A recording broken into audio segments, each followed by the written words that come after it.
For most of human history, getting to age 30 was not weird, but living past it was never promised. People didn't just drop dead at 30, but many never made it past being a kid because of sickness, getting hurt, or one bad season. So when we look back and say that humans used to live short lives, we're mixing up averages with real life and mixing up survival with what people expected. What really changed wasn't the human body itself, but the quiet things around it. Slowly, almost invisibly, the chances of making it past being a young adult started to get better, not because humans got stronger, but because life became a little less breakable. The real question isn't when humans started living longer, but what had to change for survival itself to become more possible. For most of human history, the age of 30 carried a quiet heaviness that's hard for us to imagine today. It wasn't a finish line, and it was never a wall built into the human body.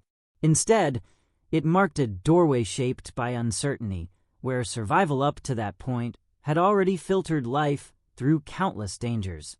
To reach early adulthood meant that a person had already avoided dangers that killed many long before growing up ever started. The meaning of 30 back then was never about how old a body could get. In early human times, life happened in places where things staying the same was rare. Food came and went with seasons. Weather could change without warning. Sickness showed up without explanation, and injuries had consequences way beyond just pain. Under these conditions, survival depended less on lasting a long time and more on getting through immediate threats. Childhood was especially dangerous, not because children were weaker in spirit, but because small bodies had little protection against disease, infection, and not having enough food. Many lives ended before they had time to develop memory, skill, or a role in the group. Those who reached adulthood didn't do so because they were totally different from those who didn't. They weren't stronger by design or better adapted in any planned way. Survival was often the result of one circumstance piled on another circumstance. Being born in a season with enough food, avoiding serious injury, getting care during sickness, or just not running into a deadly accident. These layers piled up quietly, and by the time someone got close to the age we now call 30, their continued existence already showed a narrowing path through chance. It's important to understand that people in the past didn't experience age the way we do now. There was no shared expectation of a long future stretching decades ahead. Life was built around the present and the near future. Plans rarely went far beyond the next season or the next move. In that kind of world, age didn't work as a countdown, but as an unfolding process, shaped by what had already been survived rather than what was still promised. When modern people look backward and describe early humans as living short lives, they often use averages rather than lived reality. An average smashes many different outcomes into a single number, hiding the unevenness beneath it. A high number of early deaths lowers the average a lot, even when some people lived far beyond it. This squeezing of statistics has quietly changed how we imagine the past, making it seem like reaching 30 was once rare in itself, rather than the result of surviving many earlier dangers. The truth is quieter and more complicated. 30 wasn't an end point, but a moment where survival had already proven itself against things not staying the same. To reach it meant that the immediate threats of early life hadn't won. But even then, life beyond that point stayed uncertain. Sickness, injury, and hard conditions didn't suddenly disappear. They just continued, pressing against the delicate balance that kept human existence going. This difference matters because it reframes the question we're asking. If humans were always capable of living beyond 30, then the mystery isn't why our bodies changed, but why survival became more likely over time. The answer doesn't lie in a sudden leap forward, but in a slow easing of conditions that once made each year risky. Before living a long time could grow, being breakable had to soften. At the beginning of this history, Age wasn't measured by how long a person might live, but by how long they had already lasted. 30 stood quietly among these years, not as a boundary, but as proof of survival in a world where survival was never promised. If the age of 30 carried meaning in early human history, it was because it stood at the edge of built-up survival rather than future promise. By that point, a person had already passed through a long hallway of risk, much of which was invisible in later records.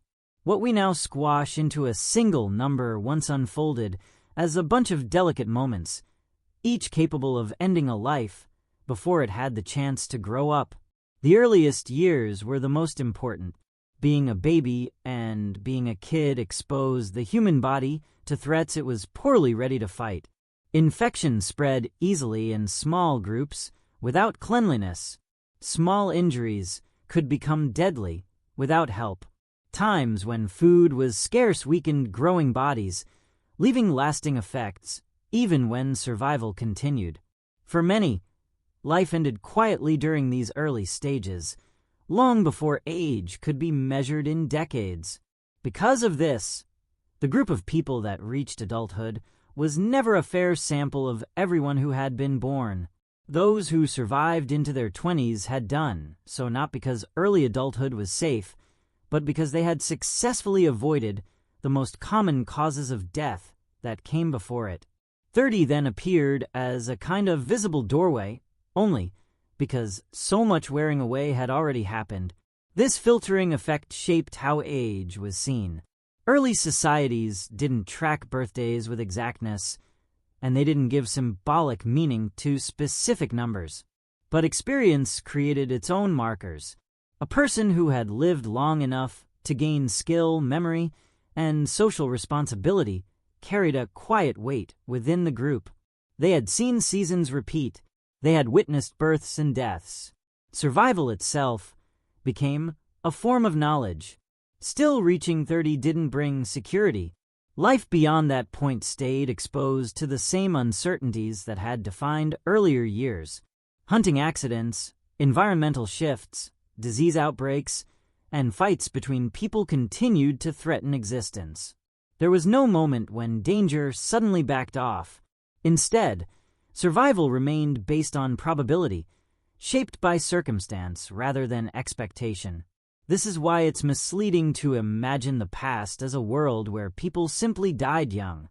Many lives ended early, but not because the human body couldn't live a long time. Rather, the conditions surrounding it were unforgiving. Age wasn't limited by biology alone, but by how often delicate systems were messed up. When those mess-ups piled up, averages fell even as individual potential stayed unchanged.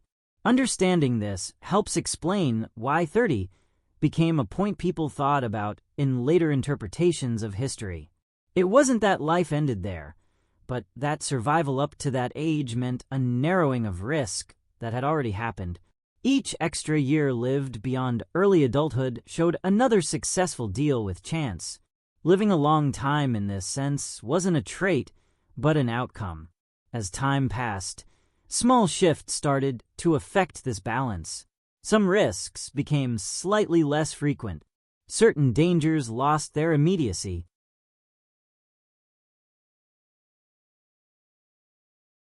These changes weren't dramatic enough to be noticed by any single generation, but they changed the spread of survival in quiet ways.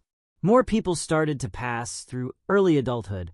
More lives piled up experience, rather than ending before it could form. But at this stage of history, nothing felt changed. 30 stayed uncertain, not because it was biologically meaningful, but because the world hadn't yet softened enough for survival to be expected rather than hoped for. To understand why humans eventually started living past 30 more often, we must first sit with this breakability. Before living a long time could expand, the early losses that shaped population averages had to loosen their grip. Only when the chances of surviving being young started to improve could age itself take on a different meaning. By the time a person reached the age we now describe as 30, their life already showed a sequence of survivals rather than a measure of remaining time. Each year lived before that point had quietly tested the limits of chance, health, and environment, filtering existence through forces that left little trace in written history. What survived wasn't a category of age, but a pattern of lasting shaped by circumstances that rarely repeated in the same way twice. This is why age in early human history worked less as a marker of decline and more as proof of having lasted through what many others hadn't. The idea of a fixed lifespan would have meant little in such conditions. Without reliable calendars, consistent records, or expectations of long-term stability, people didn't orient their lives around how long they might live. Instead, life unfolded as a bunch of present moments, each limited by immediate needs and local risks. Age gained meaning looking back through memory and piled-up experience, rather than looking forward as a countdown toward an assumed future. 30 didn't announce itself as a boundary. It appeared quietly as a point at which survival had already been repeatedly confirmed. This helps explain why modern interpretations often misread the past. When we look backward using averages, we force a structure that early human life never had. A single number flattens a landscape that was uneven by nature. High death rates in being a baby and being a kid squashes the average downward, creating the illusion of uniformly short lives. But beneath that squashing lies a more broken-up reality, where some lives ended suddenly, while others stretched far beyond the implied limit. 30 appears as a stopping point only when viewed through this narrowed lens. In lived experience, however, survival didn't stop being uncertain after early adulthood. The forces that shaped death continued to operate well beyond that age. Disease didn't tell the difference between youth and being grown. Injury didn't become less dangerous with experience. Hard conditions didn't back off once a person reached social standing. What changed gradually wasn't the presence of risk, but the likelihood that it would prove fatal. That likelihood in early history stayed high enough that no age carried a promise of safety. Because of this, reaching 30 didn't signal a transition into security, but into a different relationship with uncertainty. Those who lived beyond it carried the memory of loss within their communities. They had seen peers disappear, families break apart, and seasons claim lives without warning. Survival became something understood naturally rather than measured with numbers. Age then was less about time passed and more about exposure endured. This framing is essential for understanding what comes next. If 30 was never a biological ceiling, then the question of human living a long time must shift away from the body itself. The human organism had always been capable of living longer. What prevented that potential from becoming common was the crowding of early threats that stopped lives before lasting could pile up. Living a long time didn't need to be invented. As we close this first stage of the story, it becomes clear that age alone can't explain why humans started living past 30 more often. The answer doesn't lie in a sudden stretching of life, but in a slow redistribution of survival.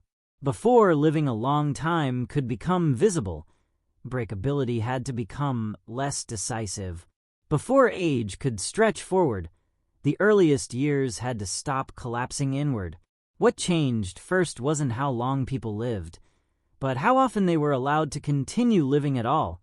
If the age of 30 appeared rare in early human history, it wasn't because life beyond it was biologically impossible, but because many lives were stopped long before reaching adulthood.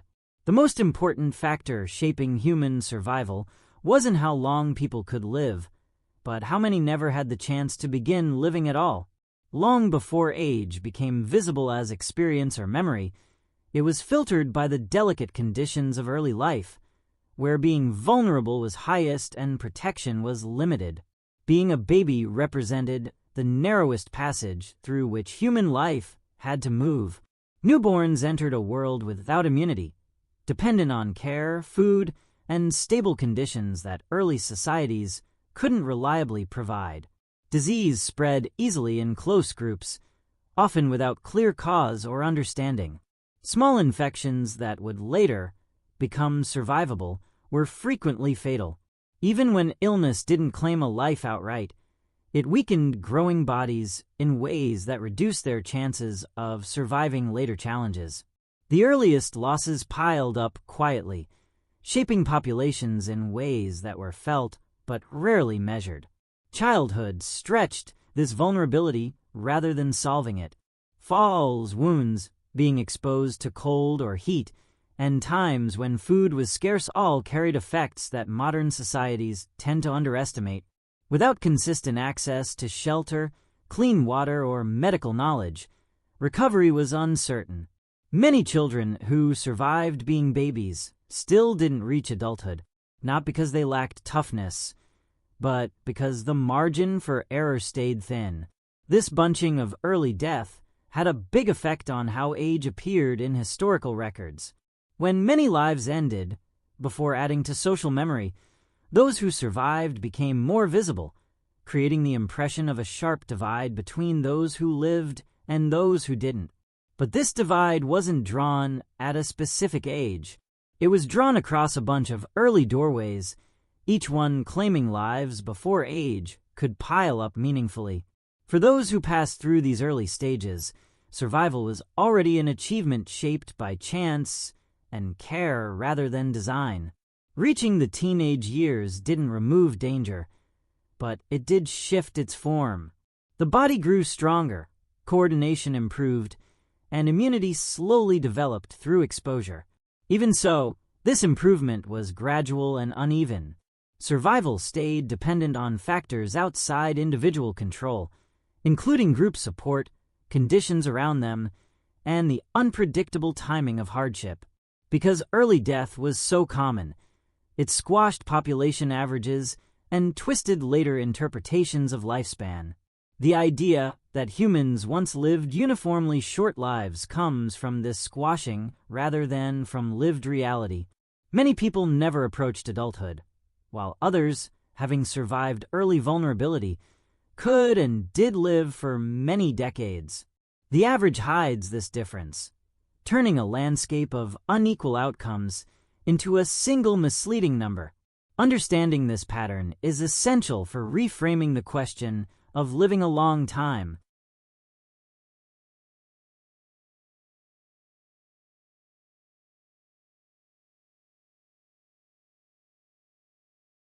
Before asking why humans started living past 30, we must ask why so many lives ended before that point.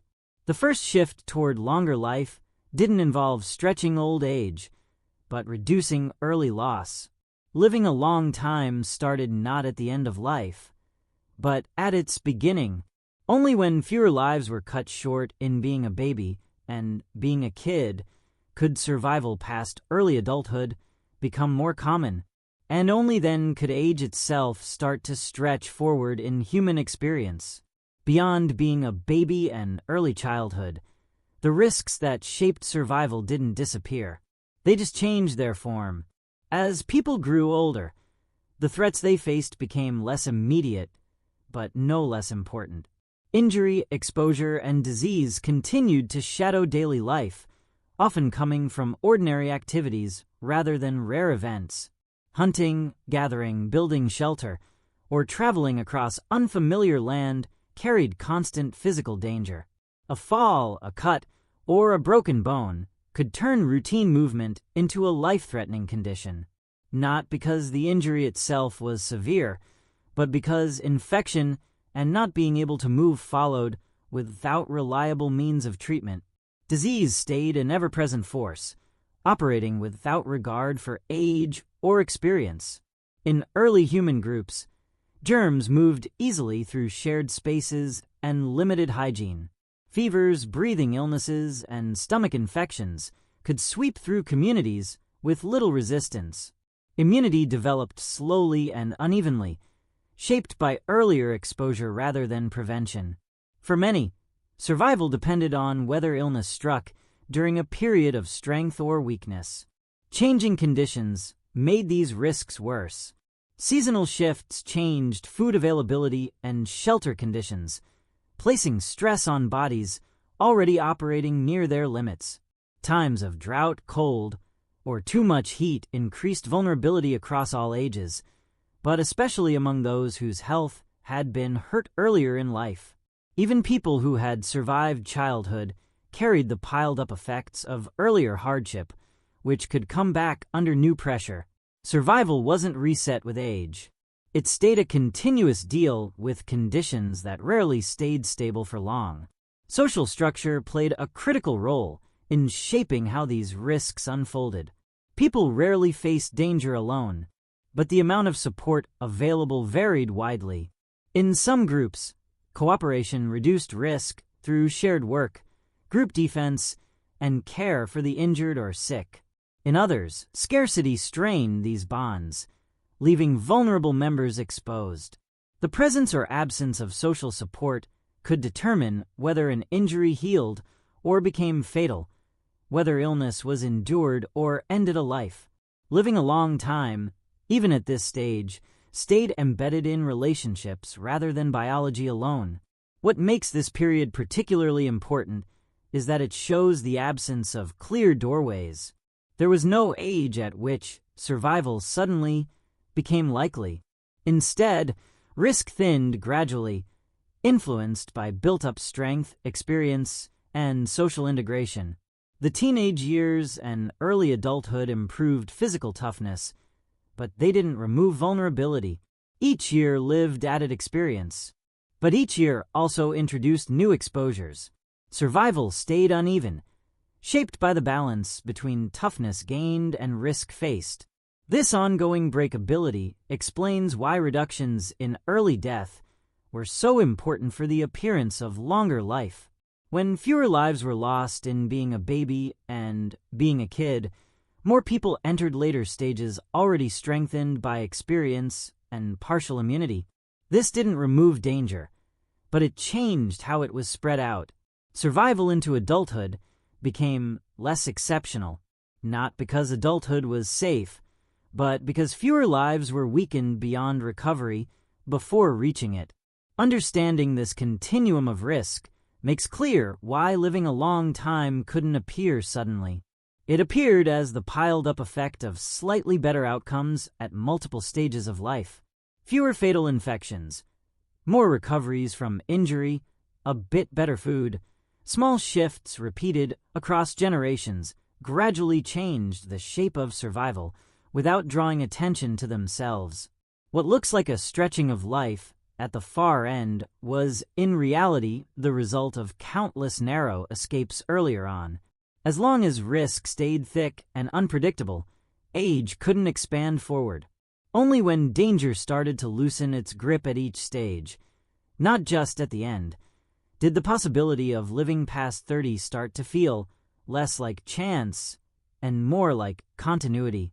This slow redistribution of survival sets the stage for understanding how the world around the human body started to change, and why those changes mattered more than biology itself.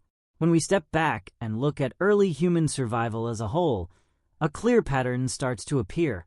Life wasn't shortened at its end, but narrowed at its beginning. The weight of death rested most heavily on the earliest stages, quietly shaping who would go on to pile up age at all.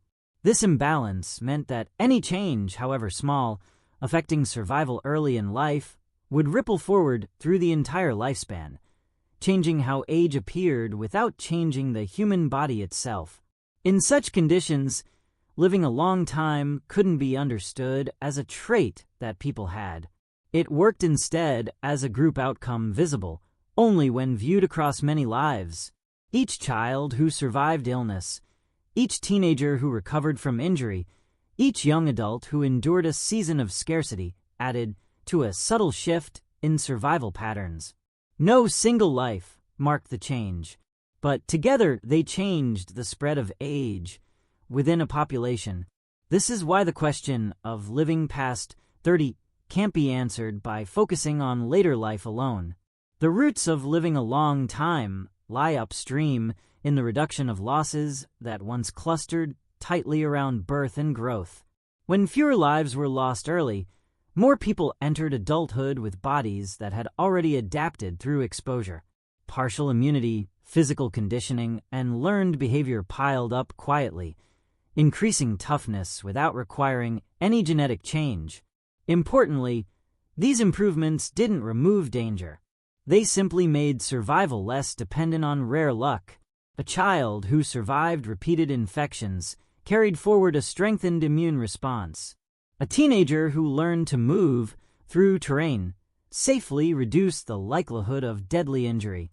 A young adult integrated into a stable group benefited from shared knowledge and care.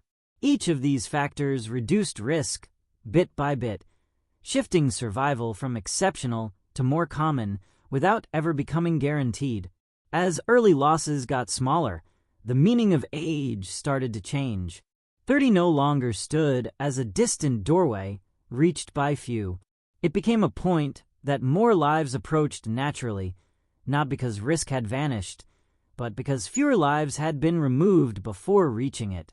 This transition happened without awareness. No generation paused to note that more people were living longer. Survival increased quietly. This gradual redistribution of survival helps explain why historical records don't capture a clear moment when humans started living longer. There was no line crossed, no discovery announced.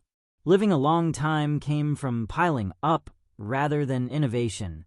It was the outcome of countless small survivals repeated over time, not the result of a single breakthrough that stretched life at its end. By the close of this stage, the foundations for longer life were already being laid, even though they stayed invisible.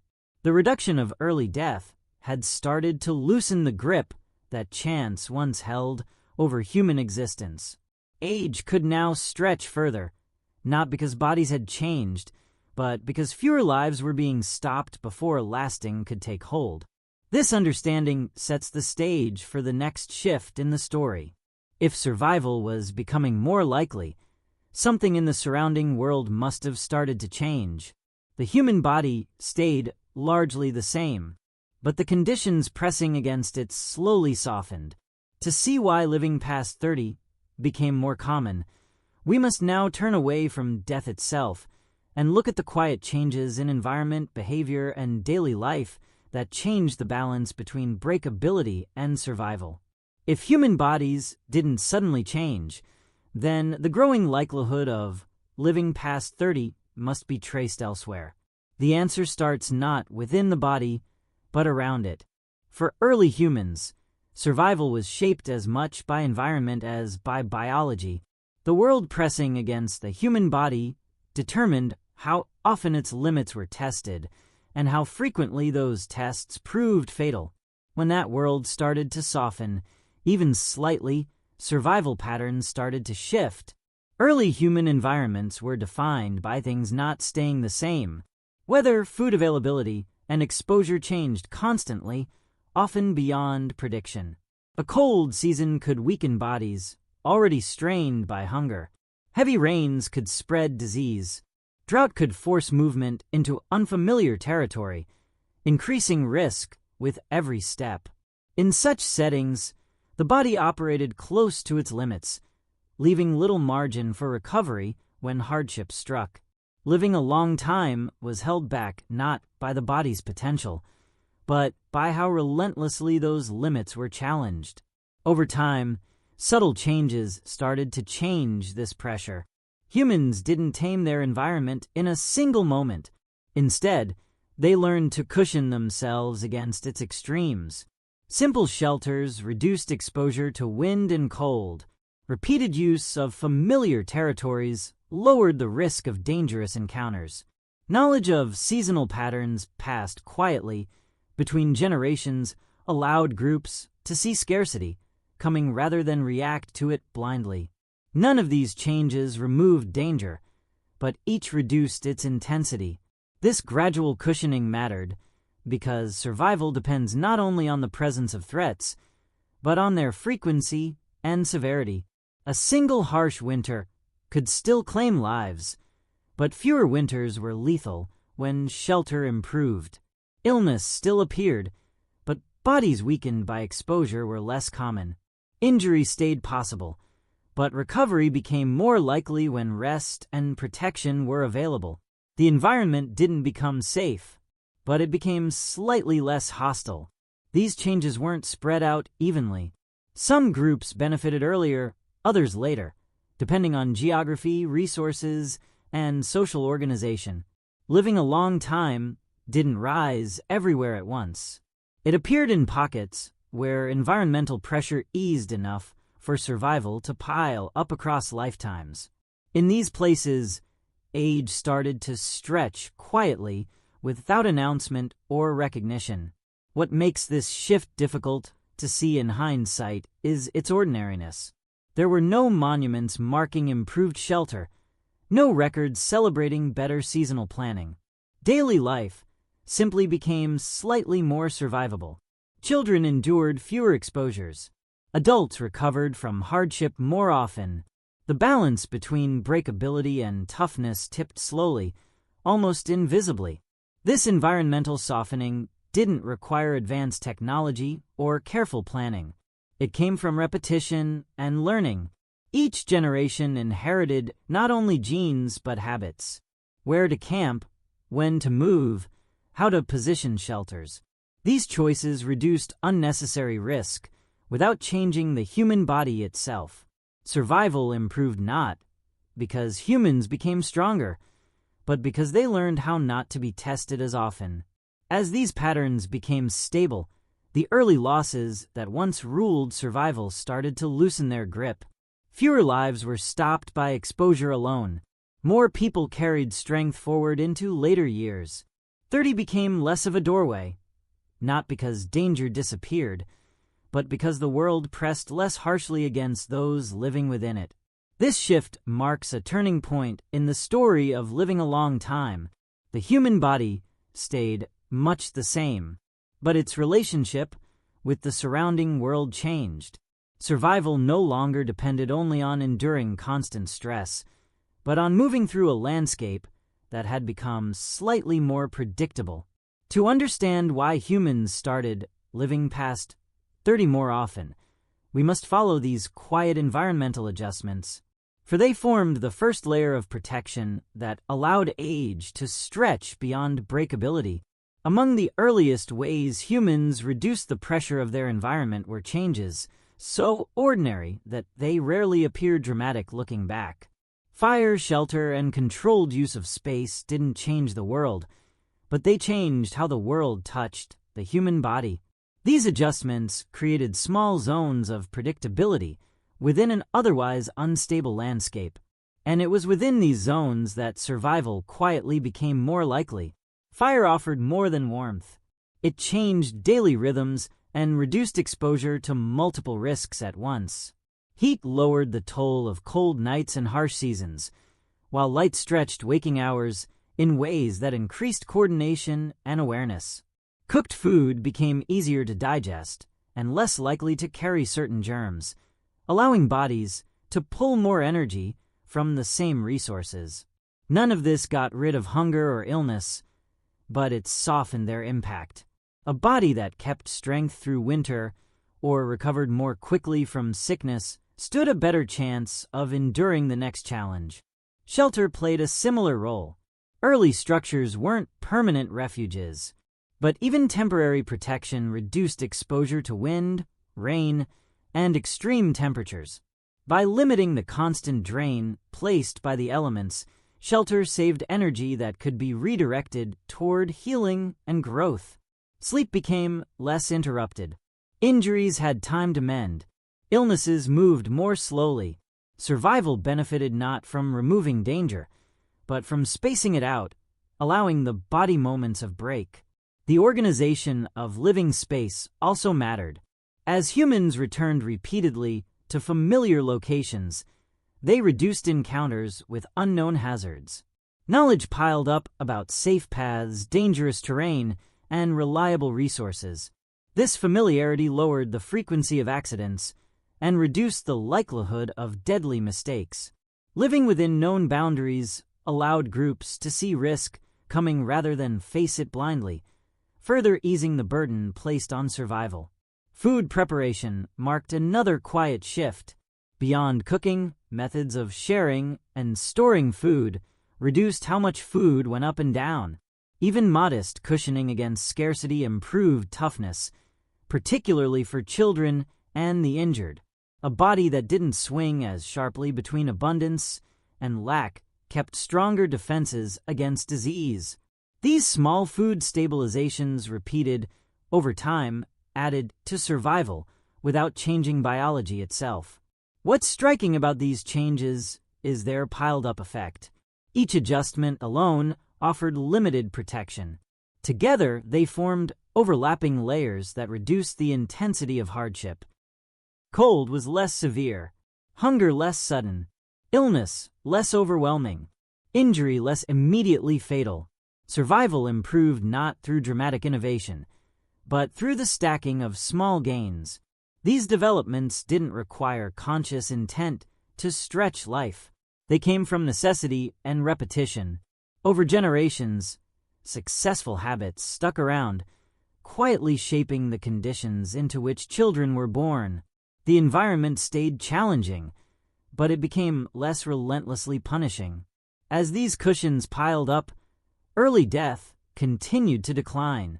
More people reached adulthood without carrying the full burden of childhood lack. Strength and immunity piled up gradually rather than being worn down early. 30 became a point that more lives approached naturally, not because humans wanted to live longer, but because survival no longer demanded constant sacrifice. This phase of the story reveals how living past 30 started not with medicine or conscious planning, but with simple protections that changed daily experience. Fire, shelter, and familiarity didn't promise long life, but they reduced the breakability that once ruled it. By softening the environment's grip, they allowed lasting to express itself more often. Still, these changes were incomplete. Danger stayed, and survival was never assured. To understand how living a long time continued to appear, we must look beyond basic protection toward the ways humans started to manage injury, illness, and recovery more carefully. The next layer of the story lies not only in how humans lived, but in how they responded when life was threatened. As the environment pressed less harshly against the human body, another subtle shift started to matter more clearly: the possibility of recovery. Survival isn't only shaped by how often danger appears, but by what happens after harm has already occurred. In the earliest periods of human history, injury and illness frequently marked the end of a life, not because they were always severe, but because the body was left to face them alone. As daily conditions softened, space appeared for healing to take place. Recovery requires time, energy, and protection.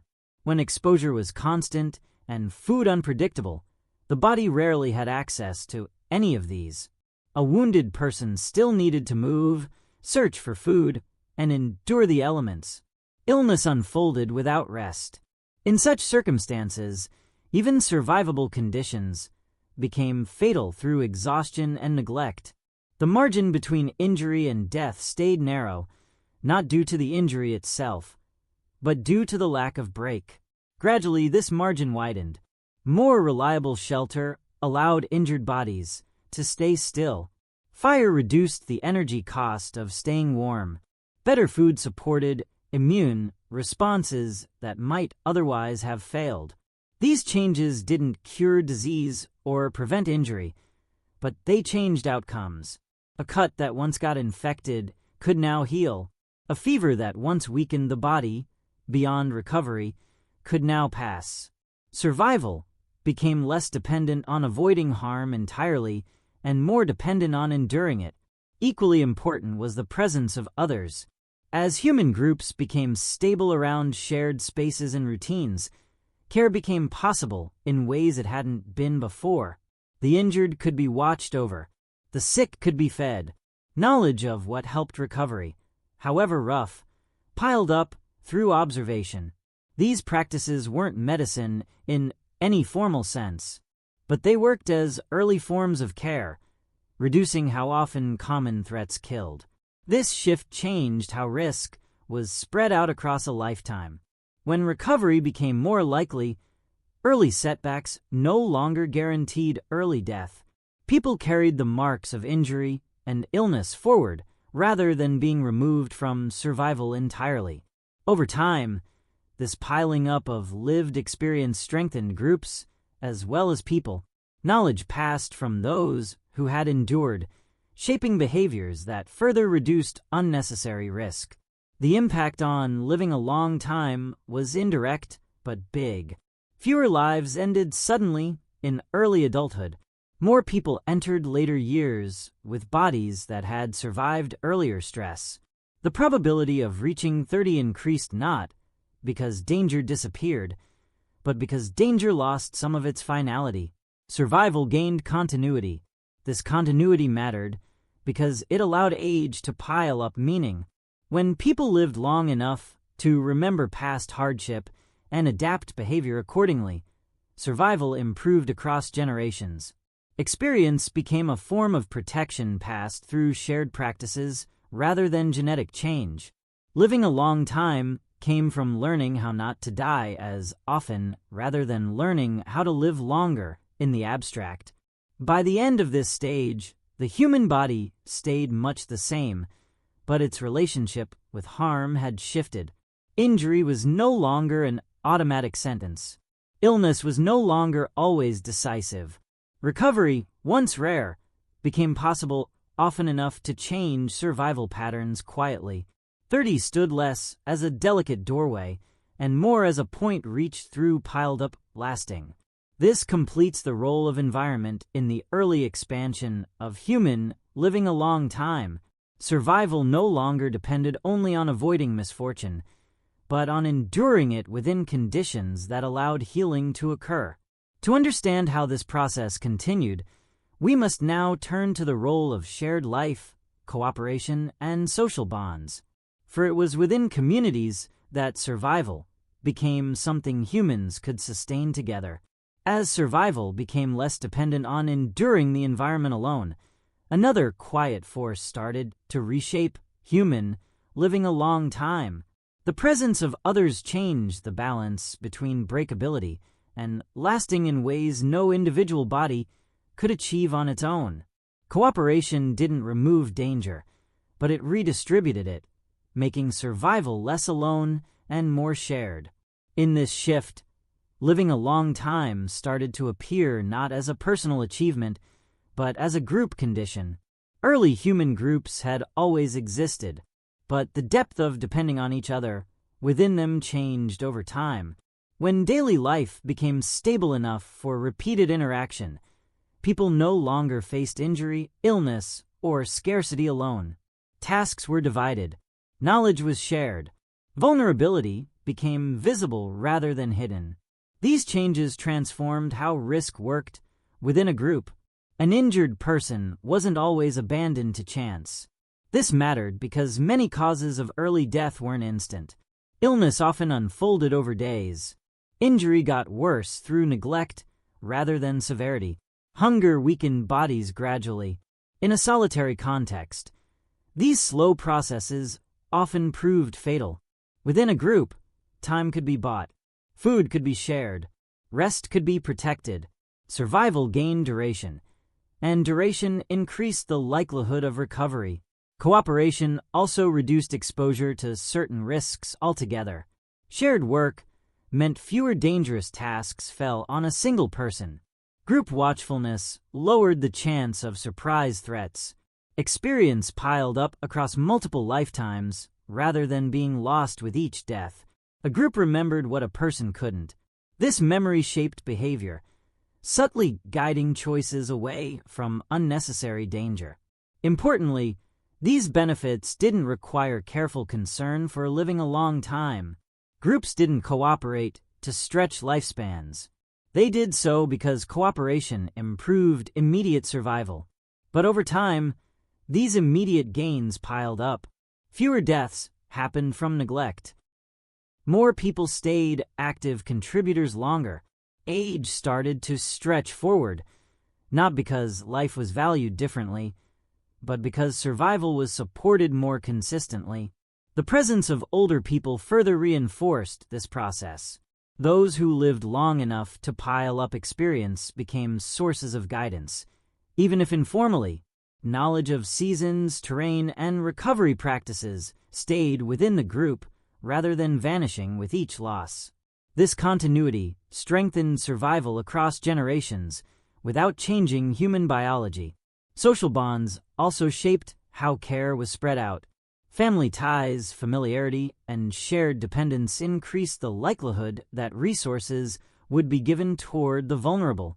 While scarcity still placed limits, the line at which a person was left unsupported shifted. Survival no longer hinged only on physical capacity, but on social integration. To belong was to be cushioned. These dynamics changed the meaning of age. Living past 30 became less remarkable, not because danger vanished, but because fewer people were forced to face danger alone. Survival gained a social dimension. Lasting became something kept up by shared effort rather than individual toughness. This stage of the story reveals why living a long time can't be understood without community. The human body didn't change, but its chances did. Cooperation reduced how final misfortune was, turning many fatal events into survivable ones. 30 stopped standing as a solitary doorway and started to appear as a point more lives could approach together. But cooperation alone wasn't sufficient. Shared life created new vulnerabilities as well as protections. To understand how living a long time continued to develop, we must look at how communities managed both care and risk, and how living together changed the conditions under which survival could continue to pile up. Living together did more than provide immediate help during moments of weakness. It gradually changed how risk was seen coming, remembered, and avoided. Within a group, danger was no longer faced as a bunch of isolated surprises. Patterns started to appear through shared experience, allowing communities to respond before harm fully unfolded. This shift didn't get rid of uncertainty, but it reduced how often survival depended on chance alone. As groups lasted across seasons and generations, group memory took shape. People remembered injuries, failed hunts, dangerous routes, and harsh winters. These memories were carried in habits rather than stories, in where people chose to camp, when they chose to move, and which behaviors quietly faded away.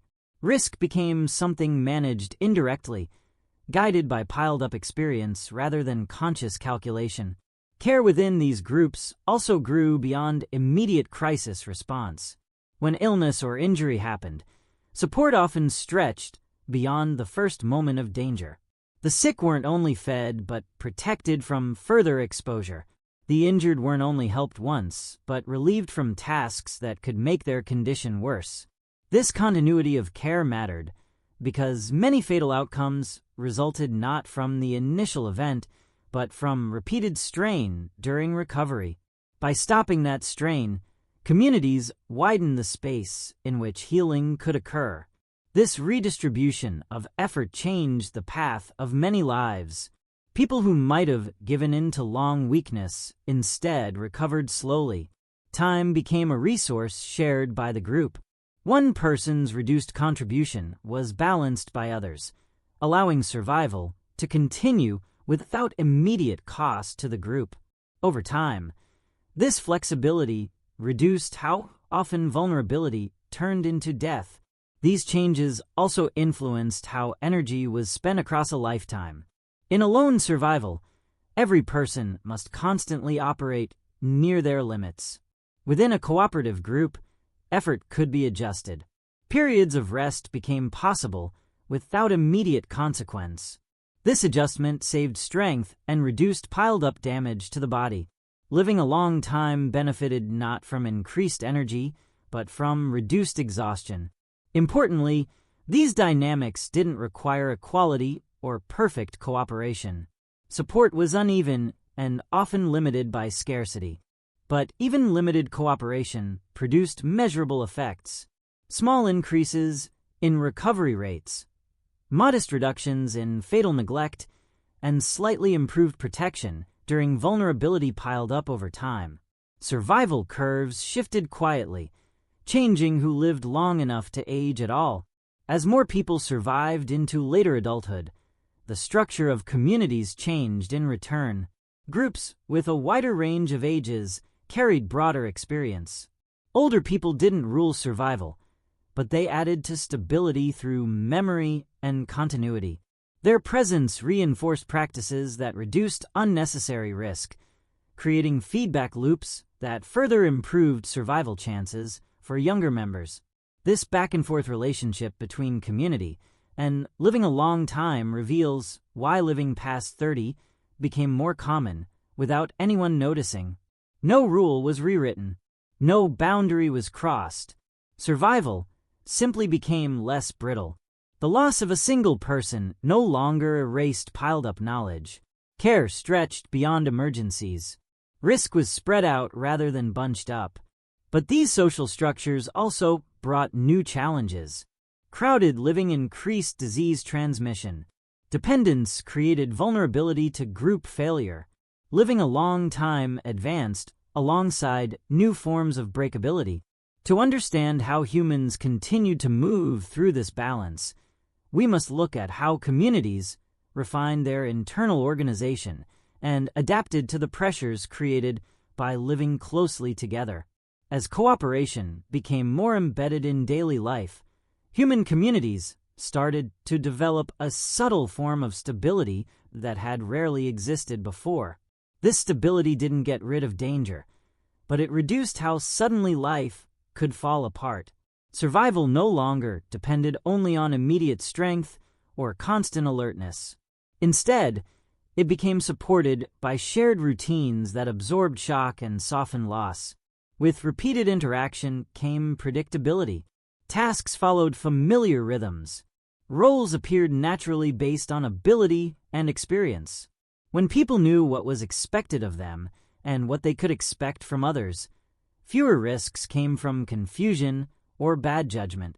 This predictability lowered the frequency of unnecessary danger, saving energy that could be redirected toward lasting rather than constant reaction. Such structure also allowed communities to adapt when conditions changed. Scarcity, illness, or environmental stress no longer forced instant collapse. Groups adjusted by redistributing effort, changing movement patterns, or reducing exposure together. These responses were imperfect, but they stretched survival long enough for recovery to occur. Time, once scarce, became slightly more available. The presence of multiple generations further reinforced this stability. When people lived long enough to witness cycles of hardship and recovery, experience piled up across decades rather than seasons. This piling up didn't grant control over nature, but it improved judgment. Choices became less reactive and more informed by memory. Living a long time benefited from this restraint as fewer lives were lost to repeated mistakes. Importantly, this stage didn't mark a transition to comfort or security. Communities stayed vulnerable to disease, conflict, and extreme conditions. What changed was the speed at which vulnerability turned into death. Loss became less immediate. Survival gained duration. This shift allowed age to pile up gradually without drawing attention to itself. As a result, living past 30 started to feel less like an oddity and more like a continuation, not because 30 lost its meaning, but because more lives reached it without interruption. The boundary softened, not through intention, but through habit. Daily life, structured by cooperation, reduced the sharp edges that once cut lives short. This didn't mean that everyone benefited equally. Power, access to resources, and social bonds continued to shape outcomes. But even uneven stability changed survival patterns across populations. Small advantages multiplied over time, creating broader spreads of age within groups. Living a long time expanded quietly, embedded within social organization rather than announced through change. By the end of this phase, the foundations of longer life were firmly social. Environment had softened, recovery had become possible, and cooperation had redistributed risk. Together, these factors transformed survival from a solitary struggle into a shared process. 30 no longer stood alone as a delicate doorway. It became part of a longer continuum of lived experience. This completes the role of community in the early appearance of human living a long time.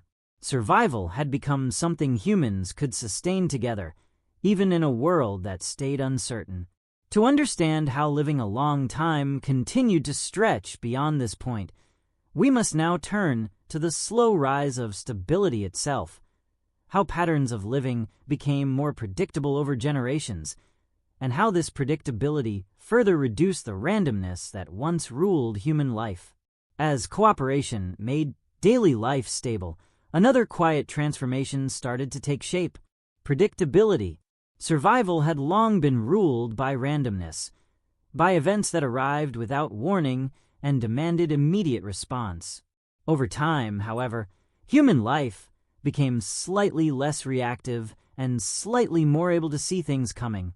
This shift didn't remove uncertainty, but it changed how often existence was thrown into crisis. With fewer surprises, survival gained continuity, and continuity allowed age to stretch forward. Predictability appeared first through rhythm. Seasonal cycles became familiar rather than threatening. Communities learned when food would likely be scarce and when it might return. Movement followed patterns shaped by memory rather than urgency. These rhythms didn't guarantee success, but they reduced the shock of change. Bodies that weren't constantly pushed into emergency saved strength, making recovery from hardship more likely. The repetition of daily tasks also mattered. When activities followed known sequences, the likelihood of deadly error went down. Familiar tools were handled with greater care. Paths were chosen with piled-up caution. Habits replaced, making things up as you go. This reduction in newness lowered the rate of accidents that had once claimed lives without warning. Survival improved not through innovation, but through being consistent. This growing predictability changed how risk was spread out across time. Instead of bunching into sudden, overwhelming episodes, danger became spread out. A difficult season might still arrive, but it was approached with preparation rather than surprise. Illness still happened, but bodies entered it better fed and less exhausted.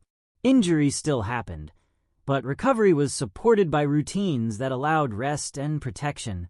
Living a long time benefited from this smoothing of extremes. Importantly, predictability didn't mean comfort. Life stayed demanding, and resources were often scarce. But the absence of constant crisis changed how energy was used.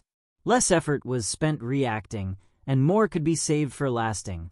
Over years and generations, this conservation of energy reduced piled-up damage to the body. Wear and tear slowed, not because the body became stronger, but because it was less frequently overwhelmed. This shift also influenced how age was experienced. When life was ruled by constant unpredictability, long-term survival felt abstract. When patterns appeared, continuity became imaginable. People who lived through repeated cycles of hardship and recovery gained a sense of persisting. Age piled up not as a count of years, but as a record of having remained through change. Predictability further reinforced social stability. Shared expectations reduced conflict and misalignment within groups. Cooperation became easier when outcomes were less up and down. This ease strengthened the structures that supported survival in the first place, creating feedback loops that quietly favored living a long time. What makes this stage difficult to locate in history is its subtlety. There was no moment when humans decided to live predictably. Patterns appeared gradually through repetition and selection. Practices that reduced risk stuck around. Those that heightened danger faded. Over time, life became slightly more navigable, even as uncertainty stayed. As predictability increased, the chances of surviving into later adulthood improved without drawing attention. 30 no longer stood as a distant doorway reached by chance alone. It became part of a longer arc shaped by piled-up routine. Living a long time appeared not from stretching life's end, but from making its middle stable. This stage marks a turning point in how survival was experienced.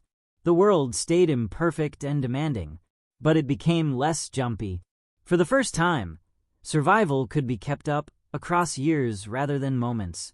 To understand how this predictability continued to deepen and how it further changed human life, we must look next at how humans started to anchor stability more firmly through changes in how they got food and where they settled.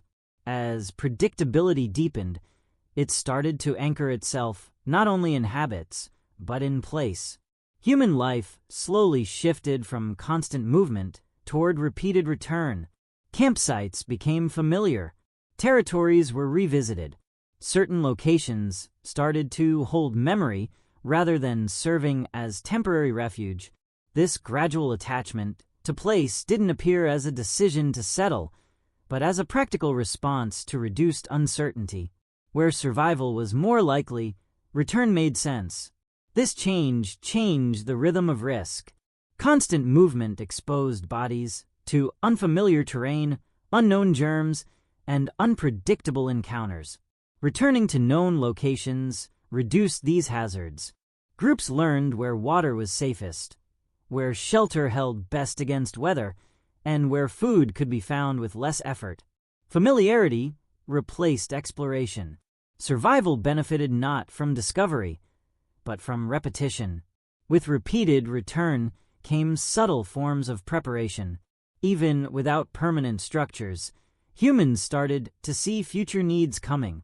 Shelters were improved bit by bit. Tools were stored rather than thrown away. Fire sites were reused. These practices reduced the energy cost of restarting life after each movement. Conservation of effort saved strength, allowing bodies to recover more fully between periods of stress. Food getting followed similar patterns. As knowledge of local resources piled up, reliance on chance got smaller. Certain plants, animals, or seasonal opportunities became predictable. While scarcity stayed a constant threat, its timing became less surprising. Bodies that weren't caught repeatedly in extreme lack kept stronger defenses against illness and injury. Survival stretched not because abundance appeared, but because up and down decreased. This anchoring of life also affected social structure. When groups returned to the same places, relationships became stable. Cooperation became more reliable. Shared responsibility for space increased. Conflict decreased, not because tension vanished, but because predictability reduced misunderstanding. These social effects further lowered risk, reinforcing the conditions that supported living a long time. Importantly, this phase didn't mark the rise of agriculture or permanent settlement. It came before those developments by emphasizing familiarity over control. Humans didn't yet dominate their environment. They learned instead how to align with it by returning to places that had already proven survivable. They reduced the number of unknown variables pressing against survival. This alignment changed how bodies aged. Fewer extreme shocks meant less piled-up damage. Recovery from hardship became more complete. People carried strength forward rather than constantly rebuilding it. Over time, this continuity allowed age to pile up with fewer interruptions. Living past 30 became less dependent on rare luck and more on sustained routine. The effects of this shift were uneven and slow. Some groups experienced greater stability. Others stayed highly mobile. Living a long time didn't rise uniformly, but wherever predictability anchored survival, age stretched quietly. 30 became reachable not because life was easy, but because it was less chaotic. What's striking is how little awareness came with this transformation. No generation announced that life had become more stable. People responded to what worked, repeating behaviors that reduced loss over time. These repetitions changed survival patterns without changing how life was consciously understood. As stability took root in place and practice, the groundwork was laid for deeper forms of predictability. Survival had moved from moment-to-moment reaction toward continuity across seasons and years. To see how this continuity continued to grow and how it further reduced the randomness that once ruled human life, we must next look at how humans started to manage resources and time with increasing foresight. As life became anchored in familiar places and repeated routines, humans started to develop a new relationship with time itself. Survival no longer unfolded entirely in reaction to immediate threat. Instead, it started to include short horizons of seeing things coming. This change didn't require abstract planning or long-term vision. It appeared naturally from repetition, when the future resembled the past closely enough to be imagined at all. Managing resources became a quiet extension of predictability. When food sources followed seasonal rhythms, people learned not only where to find them, but when. This knowledge reduced waste and softened periods of scarcity. Even minimal forms of storage, drying, sharing, or delayed eating changed survival outcomes. Bodies that avoided repeated cycles of extreme lack kept greater toughness against illness and injury. Living a long time benefited not from abundance, but from moderation. Time itself became less compressed. In a world ruled by constant crisis, the future collapses into the present. When predictability increased, moments could stretch forward. Recovery was no longer rushed. Decisions could be delayed. Risk could be spaced out. This spacing mattered because it reduced piled-up strain on the body. Stress that once arrived in overlapping waves started to separate into manageable intervals. These changes also influenced how effort was given out across a lifetime. Instead of using maximum energy at all times, people could adjust output according to need. Periods of intense work were followed by rest. This rhythm saved strength and reduced long-term damage. Aging slowed not because bodies were spared hardship, but because hardship was no longer continuous. The management of time and resources further reinforced social cooperation. Shared expectations about when to gather food, when to rest, and how to respond to scarcity reduced conflict. Coordination improved. Groups worked with fewer internal disruptions, allowing energy to be directed outward toward survival rather than inward toward tension. This internal stability indirectly supported living a long time by conserving physical and psychological reserves. What makes this stage particularly important is that it marks the transition from survival as lasting to survival as continuity. Life no longer depended only on withstanding isolated trials. It became kept up across repeated cycles. Age piled up quietly as people remained present through changing seasons rather than being removed by repeated shock. 30 within this context lost much of its earlier breakability. It didn't become safe, but it became reachable with greater regularity. The path toward it contained fewer sudden collapses. Survival smoothed into a longer arc shaped by habit and foresight rather than constant reaction. This didn't mean that life had become secure or predictable in the modern sense. Uncertainty stayed a defining feature of human existence, but the nature of uncertainty changed. It became something moved through rather than endured blindly. This navigation reduced the crowding of fatal outcomes without getting rid of risk itself. By the end of this phase, the foundations of living a long time were firmly embedded in how humans organize time, space, and effort. What changed was the structure through which life moved. Survival gained continuity, and continuity allowed age to stretch forward without drawing attention to itself. This completes the role of predictability in the slow appearance of human living a long time. To understand how living past 30 continued to become more common, we must now look beyond stability alone and examine how deeper shifts in how people got food and daily sustenance further reduced vulnerability across generations. As predictability made daily life stable and reduced the sharpest edges of survival, another layer quietly changed human living a long time, the way humans fed themselves. Getting food was never merely about obtaining food. It defined how often bodies were pushed into weakness, how frequently energy reserves were used up, and how vulnerable people became to illness and injury. When ways of getting food started to change, survival patterns shifted with them. Early human diets were shaped by uncertainty. Food availability went up and down widely, forcing bodies into repeated cycles of abundance and lack. These swings placed significant strain on physical toughness. Periods of hunger weakened immune responses, slowed healing, and reduced tolerance to stress. The piled-up effect of repeated scarcity shortened lives not by limiting their potential length, but by increasing the likelihood of early failure. Over time, ways of getting food became slightly more reliable. This reliability didn't mean consistent abundance. It appeared instead through variety. By relying on a wider range of food sources, humans reduced dependence on any single resource. When one source failed, others remained. As methods became more efficient, the constant drain on the body lessened.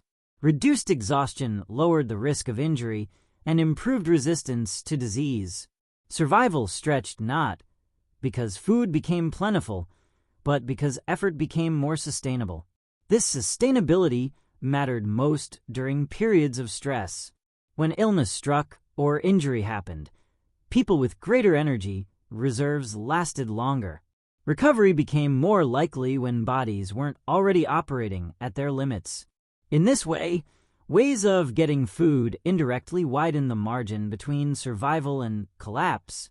Importantly, these shifts didn't come from conscious attempts to live longer. They came from necessity. Groups that balanced effort and reward more effectively lost fewer members. Practices that reduced exhaustion stuck around. Over generations, these patterns changed survival without changing human anatomy.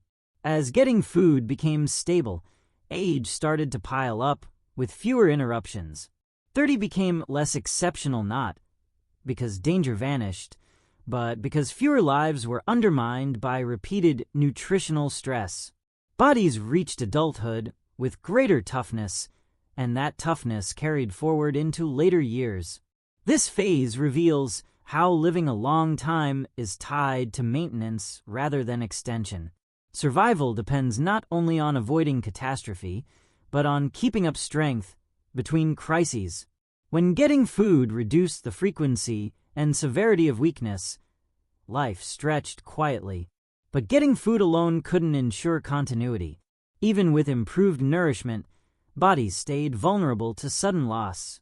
To understand how living past 30 continued to become more common, we must look at how ways of getting food interacted with social structure and knowledge, creating systems that further stabilized survival across generations. As getting food became more reliable, its effect stretched beyond nourishment into the realm of knowledge.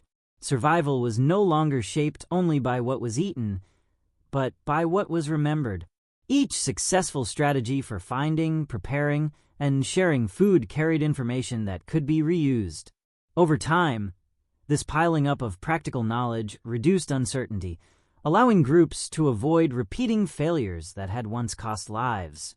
Knowledge transformed getting food by narrowing the gap between effort and reward.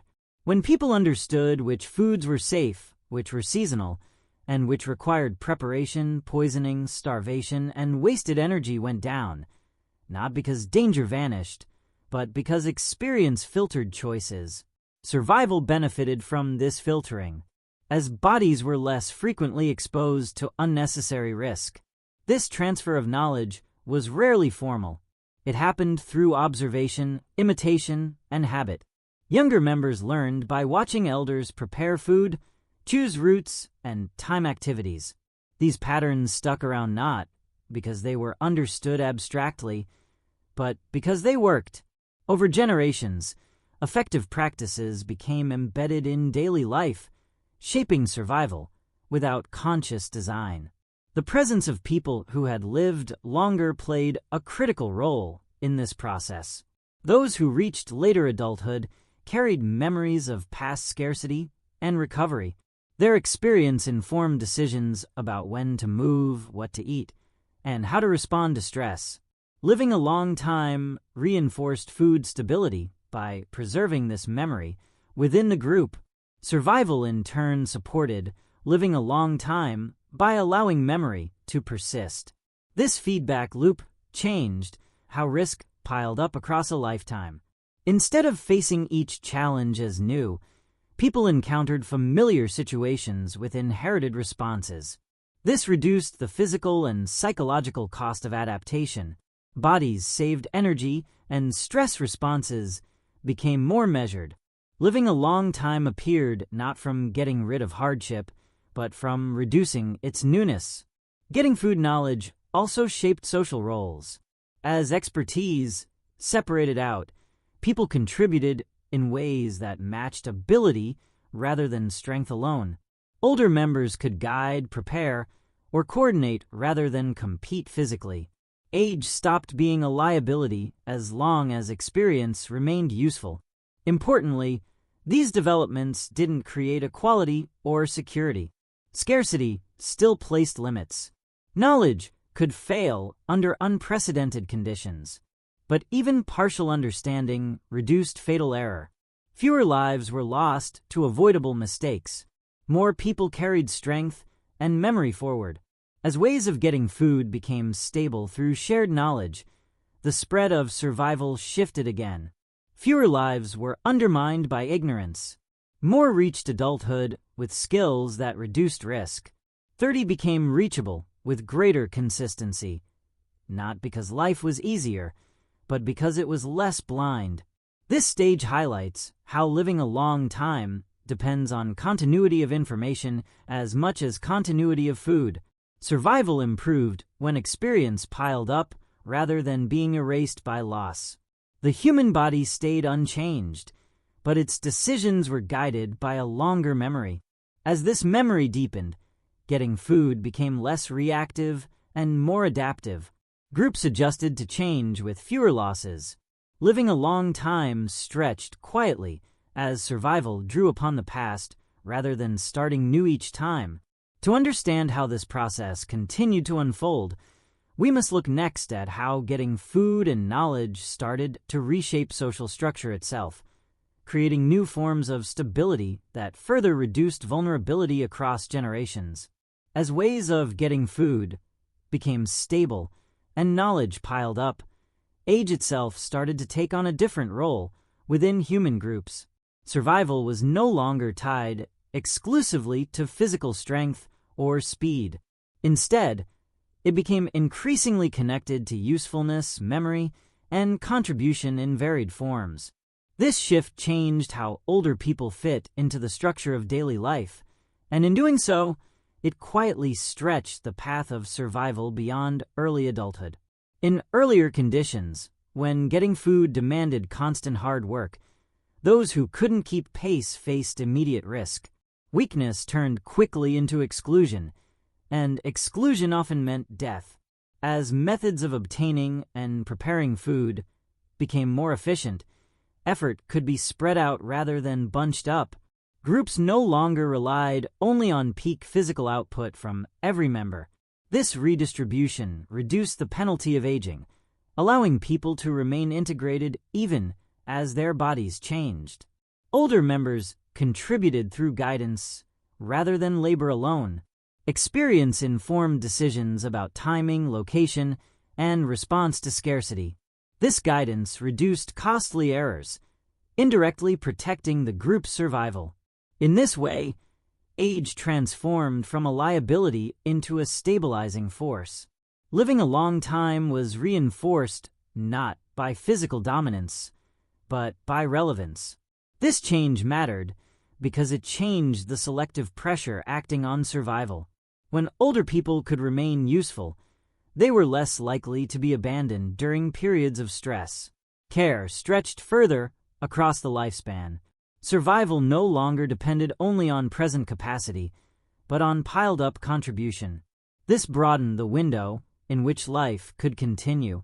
Getting food and social structure thus became intertwined. As food systems supported varied roles, social systems adapted to preserve them. The group benefited from keeping experienced members alive, and experienced members benefited from group support. This mutual reinforcement reduced the likelihood that age itself would trigger exclusion. 30 stopped representing a narrowing corridor and became part of a longer path of participation. These developments didn't get rid of hardship. Aging still brought physical decline. Scarcity still forced difficult choices. But the line at which age became fatal shifted upward. More people lived long enough to pass on knowledge, reinforcing the very systems that kept them alive. Living a long time fed back into getting food, and getting food fed back into living a long time. What's notable is that this shift required no explicit valuing of long life. Humans didn't decide that elders should live longer. They simply kept what worked.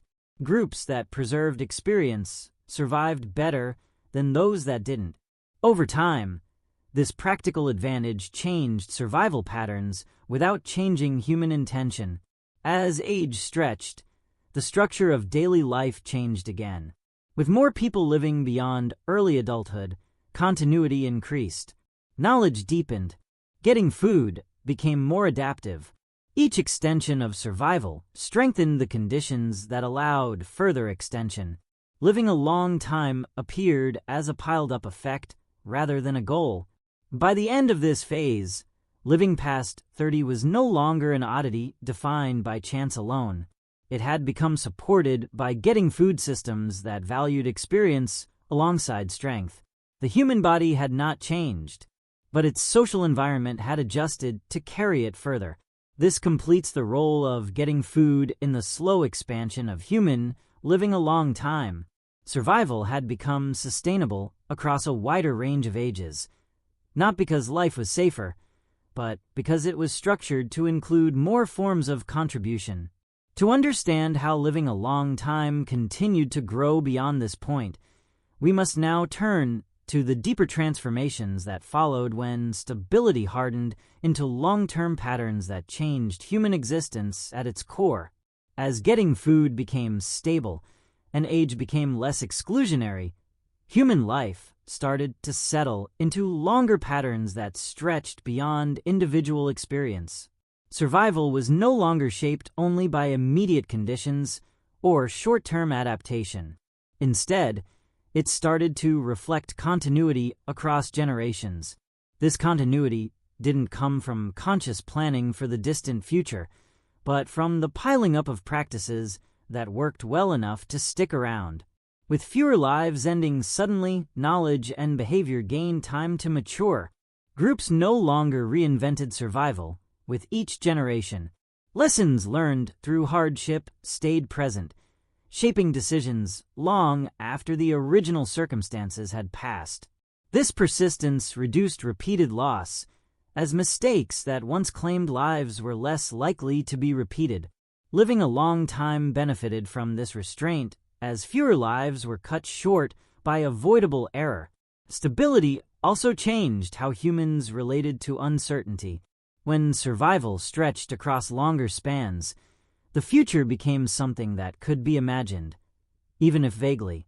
This imagination didn't take the form of long-term planning in the modern sense. It appeared instead as caution, patience, and gradual adjustment. Decisions favored continuity over immediate gain. Risk was assessed not only for the present moment, but for its impact on what might follow. These shifts changed how stress piled up within the body. In a world dominated by constant crisis, stress stays acute and relentless. As stability increased, stress became occasional rather than continuous. Bodies recovered more fully between hardships. Chronic exhaustion got smaller. Over time, this reduction in piled-up strain supported longer survival. Even without improvements in medical knowledge or technology, the rhythm of life itself slowed. Days and seasons still demanded effort, but not every moment required maximum output. This pacing saved energy and reduced wear. Aging became less sudden, allowing people to remain functional longer. Living a long time appeared not as an extension of life's end, but as a smoothing of life's middle. Social structure reinforced this process. Stable groups kept norms that favored preservation over risk. Behaviors that endangered continuity were quietly discouraged, while those that supported lasting stuck around. These norms were rarely spoken. They lived in routine, shaping choices without explicit instruction. Survival improved as behavior aligned more closely with long-term viability. Importantly, this phase didn't mark the arrival of comfort or security. Life stayed constrained by environment and resource availability, but the absence of constant disruption allowed lasting to express itself more fully. Age piled up quietly, supported by a world that no longer reset itself with each crisis. As stability deepened, living past 30 stopped feeling exceptional within these contexts. It became part of an unfolding pattern rather than a rare outcome. This shift didn't announce itself. No line was crossed. Survival simply continued more often. This stage represents a critical transition in the story of human living a long time. Survival had moved beyond immediate reaction and into sustained existence. The human body had not changed, but the conditions surrounding it had become more accommodating of continuity. To understand how this stability continued to develop and how it further reduced the randomness that once ruled life, we must look at how long-term patterns of living started to shape human experience in deeper and more lasting ways. As stability stretched across generations, it started to shape not only how humans survived, but how they behaved within that survival. Actions were no longer guided only by immediate necessity. Gradually, patterns appeared that favored restraint, repetition, and moderation. These patterns didn't come from moral reflection or abstract foresight. They formed because behaviors that preserved continuity tended to outlast those that exhausted it. When life was short and unpredictable, risk-taking carried little long-term cost. In such conditions, urgency often outweighed caution. As survival lengthened, however, the consequences of behavior stretched further into the future. Injuries that once ended a life outright now lingered. Exhaustion piled up. The cost of repeated strain became more visible over time. In response, behavior shifted quietly toward conservation. This shift wasn't uniform or careful. It appeared through selection of practice rather than conscious choice. Groups that moved too aggressively, used up resources too quickly, or ignored signs of depletion suffered losses that others learned to avoid. Over time, moderation proved more survivable than intensity. Living a long time favored those who didn't push their bodies and environments beyond recovery. Daily rhythms adjusted accordingly. Effort was spread out more evenly across time. Rest became part of survival rather than a luxury. Activities followed sequences that balanced hard work with recovery. These rhythms saved strength and reduced piled-up damage. Aging slowed not because hardship disappeared, but because it was no longer constant. This behavioral moderation also affected social interaction. Conflict, while never absent, became more costly in stable communities. Disruption threatened continuity. As a result, ways of reducing friction appeared naturally. Cooperation, patience, and predictability were reinforced because they supported lasting. Survival benefited from reduced internal strain as much as from external stability. As these behaviors stuck around, they changed how age was experienced. Se, who moved through it with restraint. Experience taught limits. Survival rewarded those who respected them. Living a long time thus became aligned with behavior as much as with environment. Importantly, this alignment didn't require conscious awareness of aging or lifespan. People didn't behave cautiously because they wished to live longer. They behaved cautiously because such behavior reduced immediate loss.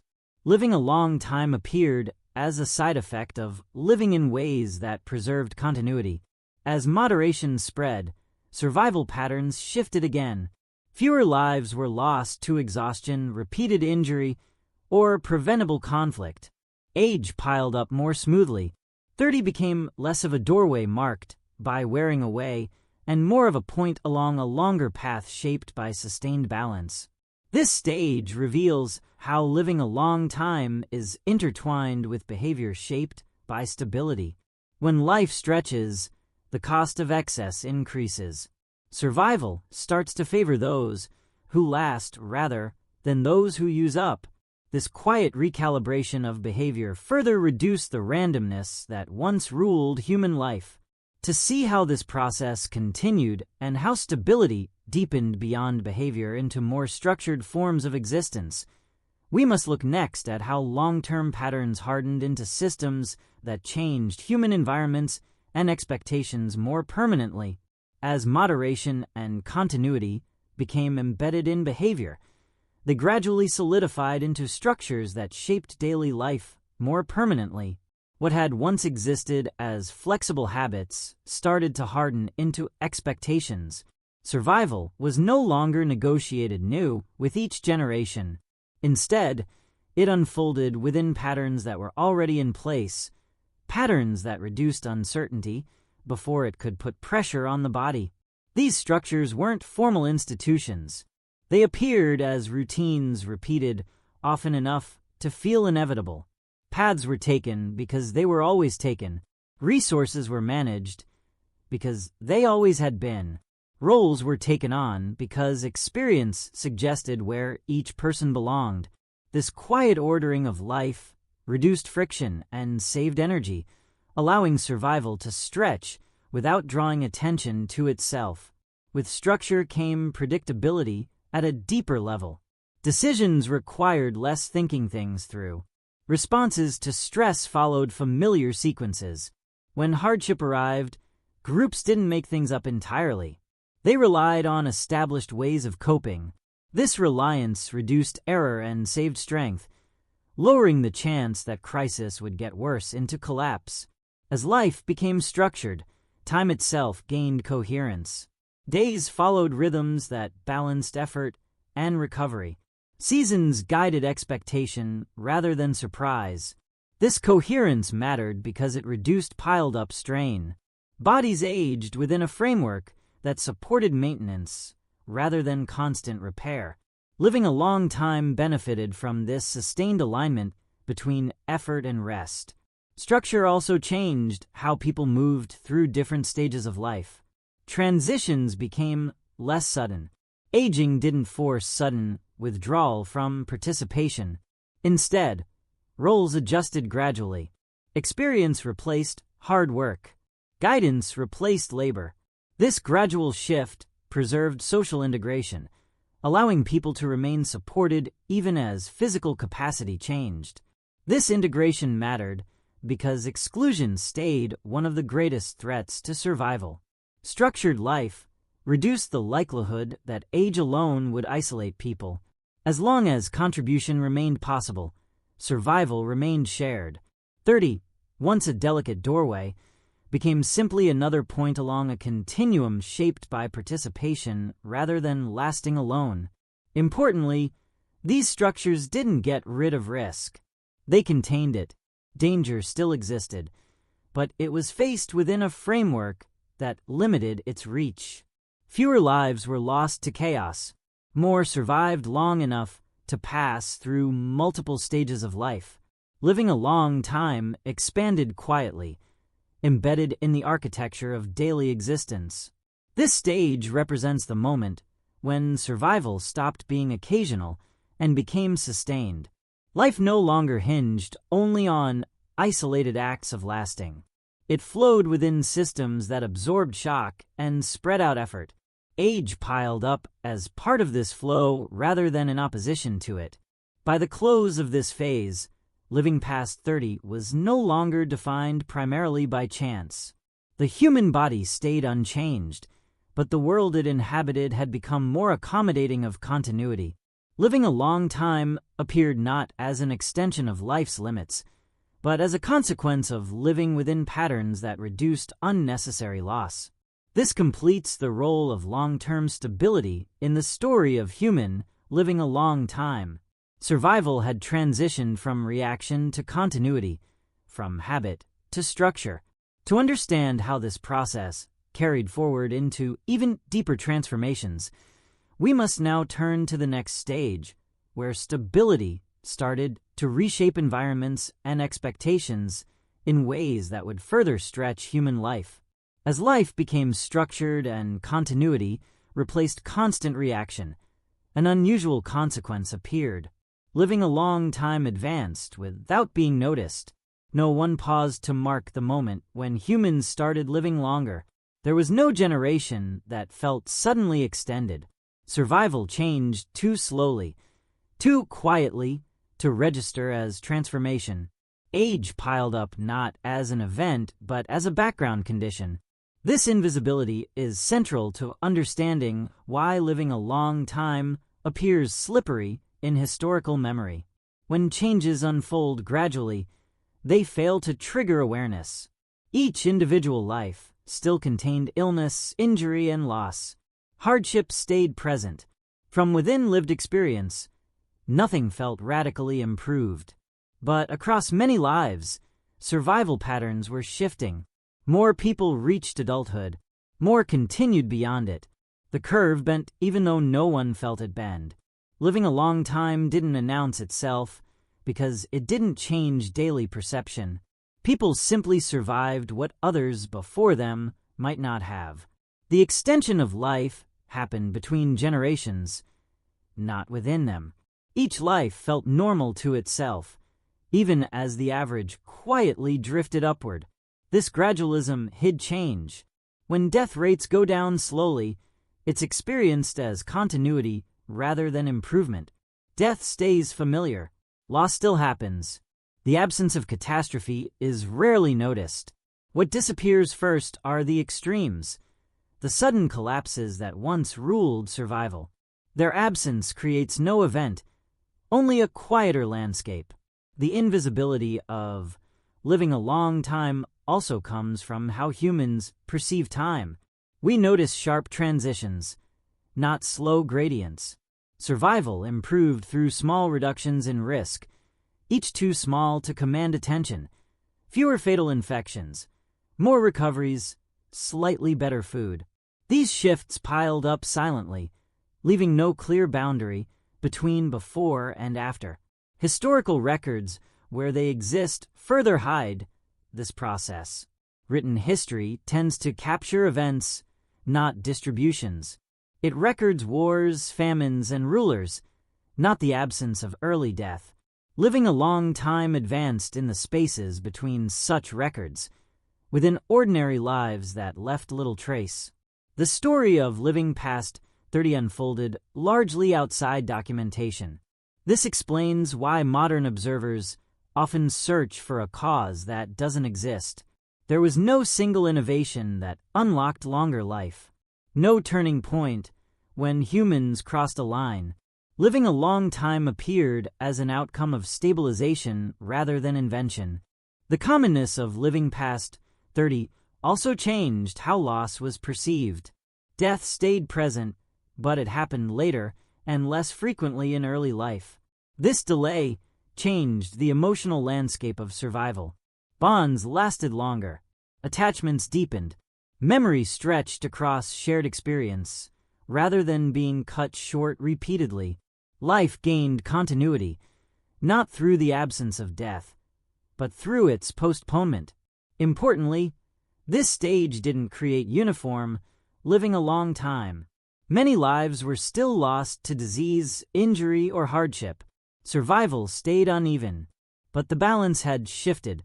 More people reached ages where lasting, rather than vulnerability, defined daily existence. 30 became part of an expected lifespan, rather than a point of uncertainty. This expectation reinforced itself over time. As more people lived longer, social structures adjusted to accommodate them. Roles expanded. Knowledge passing slowed, deepened, and became more careful. Experience was no longer compressed into youth. It unfolded across decades. The normalization of living a long time also changed how humans related to time. Life was no longer dominated by immediacy alone. Reflection became possible. Memory connected past decisions to present outcomes. This connection reduced repeated error and supported sustained survival.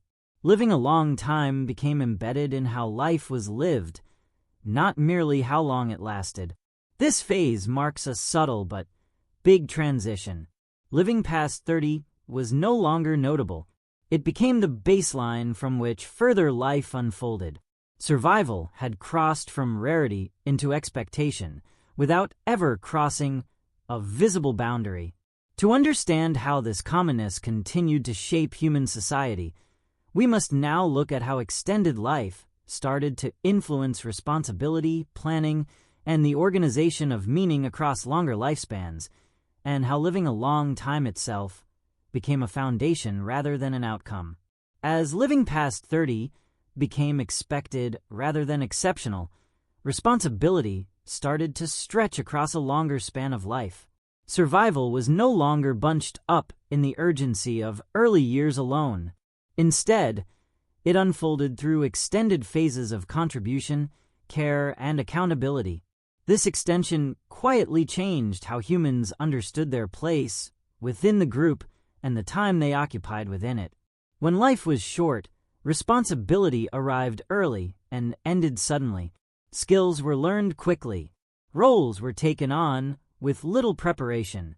Experience was compressed into narrow windows. As living a long time increased, these pressures eased. Learning could happen gradually. Mastery replaced making things up. People carried responsibilities for longer, allowing knowledge and judgment to deepen through repetition rather than haste. This deepening changed how effort was spread out across a lifetime. Energy was no longer used up only to survive the present. It was saved to keep up participation over time. Risk-taking went down not because courage got smaller, but because the cost of loss increased. A longer life made injury, conflict, and exhaustion more consequential. Survival favored those who preserved themselves for continued contribution. Extended responsibility also changed social bonds. Relationships involved longer reciprocity. Care given early in life was returned later. Support received during vulnerability created obligations that stretched across years. This back and forth strengthened continuity, ensuring that vulnerability at later stages of life didn't automatically lead to exclusion. Living a long time was reinforced by networks of mutual obligation that stretched beyond immediate survival. As more people lived longer, planning appeared implicitly. Humans didn't yet plan for old age as a distinct stage, but they behaved in ways that assumed continuity. Resources were managed with an eye toward future use. Knowledge was preserved rather than used up quickly. Decisions favored stability over short-term gain. These behaviors further reduced the randomness that once ruled survival. This shift also influenced how humans understood consequence. Actions taken earlier in life now echoed further into the future. Mistakes lingered. Successes piled up. Experience gained weight. Living a long time deepened the connection between cause and effect, encouraging caution and foresight without requiring explicit calculation. Importantly, this transformation didn't get rid of hardship. Life stayed breakable. Loss continued to happen, but the structure of survival changed. Responsibility stretched, and with it the opportunity for sustained influence. People mattered for longer, and that duration shaped behavior in return. The growing commonness of living past 30 thus created a new dynamic. Survival was no longer merely about reaching adulthood. It was about remaining engaged beyond it. Living a long time became meaningful not as added years, but as extended relevance. Life was valued not for its length alone, but for what could be carried forward within it. This stage represents a critical recalibration in human existence. Survival had moved from being a narrow passage into being a long corridor. Responsibility filled that corridor, shaping how humans acted within extended time. Living a long time became both a condition and a constraint, guiding behavior toward continuity. To see how this extended responsibility ultimately changed human understanding of meaning, memory, and purpose, we must now move to the final stage of the story, where longer life stopped being merely common and started to define what it meant to be human across generations. As living past 30 became woven into the ordinary fabric of life, it started to reshape not only survival and responsibility, but meaning itself. When life stretches, questions change. Existence is no longer defined only by lasting. It becomes shaped by piling up memory and the weight of continuity. Living a long time changed what it meant to live, not by adding years, but by deepening the span across which experience mattered. In shorter lives, meaning is often immediate. Survival dominates purpose. Actions are measured by their capacity to keep up the present. As life lengthened, this immediacy softened. People carried their past forward for longer, and the future stretched further ahead. Decisions got layers. Experience was no longer used up quickly. It settled, influencing behavior long after the original moment had passed. This piling up of lived time changed how humans related to memory. Events weren't simply survived and forgotten. They were revisited, reflected upon, and integrated. Memory stretched across decades, binding different stages of life together. Living a long time allowed people to remain themselves across change rather than being repeatedly reset by loss. As memory deepened, responsibility expanded again. Actions taken earlier in life shaped later outcomes more clearly. Regret, wisdom, and restraint gained space to operate. Humans started to sense that life unfolded as a connected whole rather than a bunch of isolated trials. Survival was no longer just about passing doorways. It was about carrying coherence across time. This coherence changed social expectation. People who lived longer were expected to contribute not only labor, but judgment. Experience gained authority. Continuity became valuable. Communities relied increasingly on those who had seen change unfold slowly rather than suddenly. Living a long time strengthened the role of perspective, grounding decision-making in extended observation. Importantly, this shift didn't produce clarity or certainty. Longer life also brought prolonged vulnerability, extended care, and deeper exposure to loss. Aging didn't remove breakability. It redistributed it across time. Living a long time wasn't an escape from suffering, but a reconfiguration of it. Meaning came from lasting rather than relief. As living past 30 became unremarkable, life stages blurred. The boundary between youth and maturity softened. Identity unfolded gradually rather than suddenly. This gradualism allowed people to adapt to change without being forced into sudden transitions. By this point, living a long time had stopped being merely a demographic shift. It had become a condition shaping how humans understood themselves. Life was no longer framed by its likely end, but by its unfolding middle. The question was no longer how long one might live, but how one might remain aligned with oneself across extended time. This stage completes the normalization of living past 30. What started as a quiet reduction in early loss had grown into a transformation of human experience.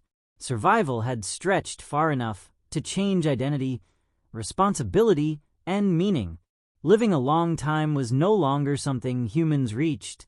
It was something they inhabited. To bring this story to its close, we must now step back and reflect on what this slow extension of life ultimately reveals. Not about age, but about the human condition itself. In the final stage, we'll consider what was gained, what was lost, and what it truly meant for humans to start living past 30 without ever deciding to do so. Looking back at this quiet transformation, it becomes clear that living past 30 was never the result of a single decision, discovery, or breakthrough. Living a long time didn't arrive as a gift. It appeared as a consequence of living differently, often without knowing that anything had changed at all. At no point did humans choose to stretch their lives. They chose instead to reduce loss. They learned how to avoid unnecessary risk, how to recover rather than collapse, how to share burden rather than face it alone. Each of these choices addressed immediate survival, not future age. But together they changed the arc of life itself. Age stretched not because it was pursued, but because it was allowed. This perspective reframes the meaning of living a long time. It's tempting to view longer life as progress, as something added to human existence. But what changed first wasn't duration. It was breakability. As the early interruptions of life got smaller, survival flowed more smoothly across time. Living a long time was revealed where life no longer broke apart as often. In this sense, living past 30 tells us less about human ambition and more about human restraint. The extension of life followed moderation, cooperation, and continuity. It followed the decision repeated across generations to last rather than exhaust, to preserve rather than consume, to remain rather than rush. Longevity did not eliminate suffering or vulnerability. It redistributed them. The conditions that allowed life to continue also required humans to carry more across time. More memory, more responsibility, more loss. Living a long time didn't simplify existence. It expanded it. They simply made sudden death less frequent. But this gain came with complexity. As life stretched, vulnerability didn't vanish. It stretched. Care lasted longer. Responsibility deepened. Loss lingered. Living a long time didn't simplify the human condition. It expanded it. The same structures that allowed survival to continue also required humans to carry themselves across longer spans of memory, obligation, and change. This expansion changed how humans related to time. Life was no longer bounded tightly by its likely end. It unfolded as an open middle, shaped by continuity rather than urgency. Meaning came not from reaching an end point, but from remaining coherent across years. Living a long time invited reflection, not because life was longer, but because it was kept up. Importantly, none of this was inevitable. Living a long time wasn't encoded as destiny. It was contingent, shaped by countless small decisions and adaptations. It could have unfolded differently. It still can. Living past 30 wasn't guaranteed by biology alone. It was supported by how humans treated one another, how they managed risk, and how they structured daily life. As we approach the close of this story, the question shifts once more. If living a long time appeared without intention and expanded without recognition, what does it ask of us now? Not how to live longer, but how to live within longer lives. What responsibilities come with extended time? What patterns do we carry forward, and which do we need to release? The history of living past 30 isn't a story of triumph over nature. It's a story of alignment with it. Humans didn't conquer breakability. They learned to soften its impact. In doing so, they changed the shape of life itself, quietly and irreversibly. In the final part of this journey, we'll step back from history and ask what this slow transformation ultimately reveals about being human, about the costs and gifts of lasting, and about the kind of lives we're still shaping, often without realizing it. As human life stretched beyond earlier limits, it carried consequences that were neither simple nor entirely positive. Living a long time didn't arrive as an unmistakable gain. It changed the human experience by stretching both lasting and vulnerability across longer spans of time. What was once brief and intense became prolonged and complex. Living longer changed not only how long humans existed, but how they carried themselves through existence. With extended life came extended exposure. Pain lasted longer. Loss lingered. Responsibilities piled up rather than resolving quickly. When lives were shorter, hardship often ended with the life itself. As survival continued, hardship required ongoing negotiation. Living a long time demanded sustained toughness rather than momentary lasting. This shift changed the emotional and psychological weight of survival. Care became a longer obligation. Communities that once supported vulnerability briefly now carried it across decades. Aging didn't remove dependence. It redistributed it. The need for support appeared later, but it stuck around longer. Living a long time required new forms of patience, empathy, and shared responsibility, often without clear precedent. Extended life also changed how failure was experienced. Mistakes followed people further into the future. Choices made early echoed across years rather than fading with time. Regret gained depth. Learning slowed but deepened. The cost of error increased alongside the opportunity for correction.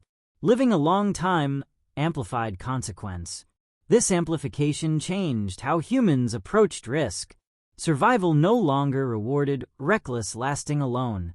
It favored balance, restraint, and adaptability. To live longer wasn't to avoid difficulty, but to manage it across time. Living a long time asked humans to navigate change without being consumed by it. At the same time, extended life introduced new forms of breakability. Bodies aged gradually, revealing limits that had once been rarely reached. Physical decline became visible. Memories shifted. Identity adapted unevenly. Living a long time exposed humans to stages of existence that earlier lives seldom encountered. These stages demanded care rather than conquest. Importantly, living a long time didn't distribute these burdens evenly. Inequality stuck around. Some lives stretched with relative stability, others with prolonged hardship. Living longer didn't erase vulnerability. It magnified the conditions under which vulnerability was managed. The benefits of living a long time were inseparable from the structures that supported it. As life stretched, meaning became harder to compress. Purpose could no longer be fulfilled quickly. It unfolded over time, requiring revision and reassessment. Living a long time asked humans not only to survive, but to remain coherent across change. Identity became a process rather than a state. This complexity explains why living a long time has always been accompanied by tension. Extended life offers continuity but demands lasting. It allows memory but carries loss. It preserves experience but requires adaptation. Living a long time didn't simplify what it meant to be human. It expanded it. As we approach the final reflection, it becomes clear that living past 30 was never simply about living longer. It was about carrying more life within a single existence. It required humans to stretch care, responsibility, and meaning across time in ways that hadn't been demanded before.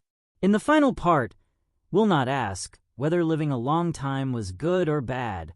We'll ask what it reveals about breakability, about lasting, and about the quiet choices that continue to shape how long and how fully humans live.